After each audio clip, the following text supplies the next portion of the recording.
చంద్రబాబు నాయుడు మోడీని శాసించే శక్తి ఉంది. ఇంక చంద్రబాబు నాయుడు సపోర్ట్ లేకుండా ఆయన మోడీ ఉండలేడు. ఈయన సపోర్ట్తో ప్రధానమంత్రి ఉన్నాడు. మరి నువ్వు దేశంలో ఇంతకుముందు ముగ్గురు నలుగురిని ప్రధానమంత్రి తలకాయలు మార్చేవాడు కదా, దేశంలో నువ్వు గొప్పవాడు కదా, అమెరికా దేశంలో నేను పొగుడుతున్నాయి కదా, ఒక మాట ఎందుకు చెప్పకూడదు ట్రంప్కి? అయ్యా నువ్వు మంచిది కాదు ఎందుకు చెప్పలేకపోతున్నాడు? ట్రంప్ చూసి ఎందుకు నెక్క తడిచిపోతా ఉంది? ఎందుకంటే భయపడాలా? భయపడి దాన్ని డైవర్ట్ చేయడానికి ఏమంటున్నాడు? వీడికి వచ్చి మీరు పొదుపు వాడండి అంటున్నాడు. ఈయనేమంటున్నాడు? వాళ్ళ జనాభా పెరిగింది, మన జనాభా తగ్గింది, కుటుంబ నియంత్రణ మనం పాటించాము, వాళ్ళు పాటించలేదు, అందువల్ల మనకు సీట్లు తగ్గిపోతున్నాయి, అందువల్ల మీరు బిడ్డలు కనండి అంటున్నాడు.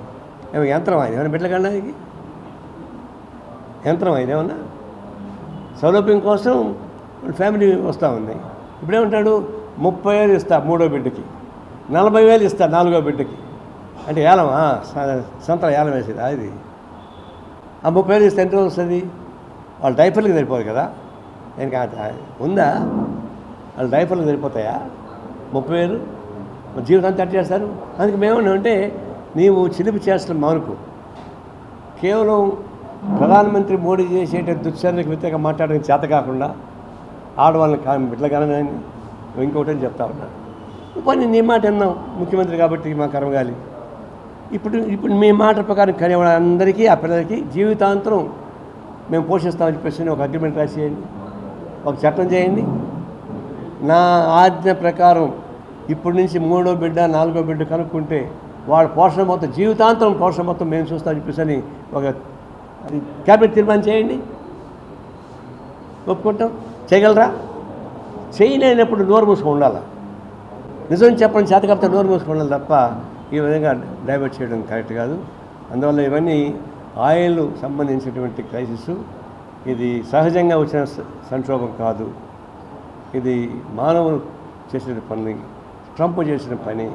ట్రంప్ వల్ల ప్రపంచం బాధపడుతూ ఉంది, దేశం బాధపడుతూ ఉంది. దీనికి వ్యతిరేకంగా పోవడం సాగించాల్సిన అవసరం.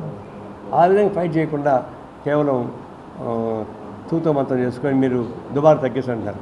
నేను చెప్తున్నా, స్వాతంత్రం వచ్చిన వరకు ఇప్పటిదాకా అత్యంత విలాసవంతమైనటువంటి జీవితం గడిపించేది మోడీ. స్వచ్ఛమైన రాజకీయాలు చేసేవాళ్ళకి ఎవరికి గన్మెన్లు అక్కర్లేదు. రాజకీయాలను అడ్డం పెట్టుకుని క్రిమినల్ పనులు చేస్తారు, వాళ్ళకే ప్రొటెక్షన్ అవసరం. మొత్తం లెక్కలు తీయండి.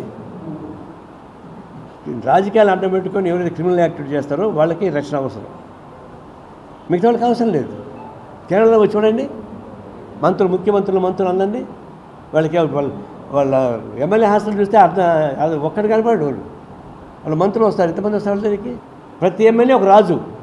అందరూ ఇప్పుడు చంద్రబాబు నాయుడు ఏం చేశాడంటే ఆయన కోణం రానియకుండా ప్రతి ఎమ్మెల్యే అచ్చేసిన ఆంబోతులాగా వదిలేశాడు. మళ్ళీ ఆంబోతులు అచ్చేస్తారు, దేవుడికి వదిలేస్తారు, దేవుడికి వదిలేక ముద్రేస్తారు. అది ఎక్కడ దూరం పోయి దాన్ని ఏమనకూడదు, దండం పెట్టాలి. నేను తిరుపతి మార్కెట్ చూసేవాడు, ఆంబోతులు దాడి చేసేవి, అవి దండం పెట్టాలి తప్ప దాని జోలికి పోరు. అట్లా అచ్చేసిన ఆంబోతుల్లాగా అందరు ఎమ్మెల్యేలు వదిలిపెడితే వాళ్ళు సీసీ ఎప్పుడో చెప్పాడు, అగ్గిపుల్ల సబ్బు బిళ్ళ కాదేది కవిత కరాలి. ఇప్పుడు ఇసుక మట్టి కంకర ఏది అవినీతి కనుక్కోవడం అయిపోయింది. మొత్తం మేసేస్తున్నారు. కొండలు మాయమైపోతున్నాయి, గుట్టలు మాయమైపోతున్నాయి, చివరికి మామూలు మట్టి కూడా మాయమైపోతా ఉంది. అడిగిన వాళ్ళని ఎంఆర్ఓ ఆఫీస్ కానీ, సబ్ రిజిస్టర్ ఆఫీస్ కానీ, పోలీస్ స్టేషన్ కానీ స్థానిక ఎమ్మెల్యేలు అనుమతి లేకుండా వాళ్ళు చేయగలరా? ఆయన చైర్మన్ ఆయన నిన్నేమో ఒకటి చెప్పాడు, ఇప్పుడు నేను అబ్బాయి ఆ మాట అనలే, నన్ను వక్రీకరించాలంటున్నాడు.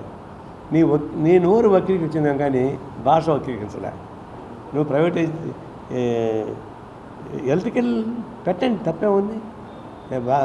రాబోయే రోజుల్లో ఈ పొల్యూషన్ పోవడానికి కావాల్సిన పనులు చేసుకోవచ్చు. కానీ నేను ప్రైవేట్ వాళ్ళకి ఎందుకు వేయాలా? మనకి డబ్బులు ఏమంటారు? డబ్బులు ఏమంటే గవర్నమెంట్కు వాళ్ళకి ఊరు ఇస్తున్నారు. ఏ ప్రైవేట్ సంస్థ అయితే వస్తూ ఉందో వాళ్ళు బ్యాంకులు తీసుకోండి డబ్బులు.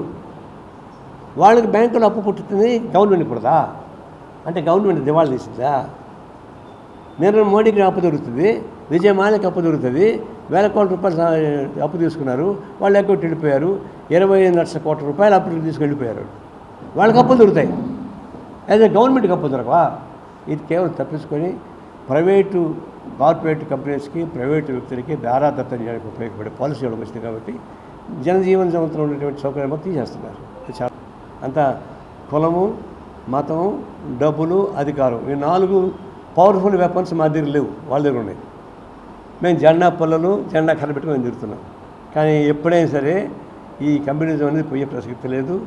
మేము ఇప్పుడు ఆంధ్రప్రదేశ్లో మాకు ఎమ్మెల్యే ఒకరు కూడా లేరు. మేము చేయడం లేదు ఉద్యమాలు. దేశంలో ఈ పేదరికం ఉన్నంత కాలం, దోపిడీ ఉన్నంత కాలం కమ్యూనిస్ట్ పార్టీ బతికే ఉంటుంది. ఏదో మార్గంలో మాయమేది కాదు. చంద్రబాబు నాయుడు చెప్తున్నాడు కమ్యూనిజం లేదు, సోషలిజం లేదు, టూరిజం ప్రధానం అని చెప్తున్నాడు. ఆయనకి ఏమైందంటే కమ్యూనిస్టుల్ని ఎంత తిడితే అంత మోడీ మెచ్చుకుంటాడు అనుకుంటున్నాడు. మోడీ మెప్పుల కోసం మమ్మల్ని తిట్టడం తప్ప ఆయన 4 నుంచి మాట్లాడతాడు. నా గురించి మాట్లాడడం చేద్దాం. ఇప్పుడు కమ్యూనిస్ట్ లేకుండా వాళ్ళు బతికారా?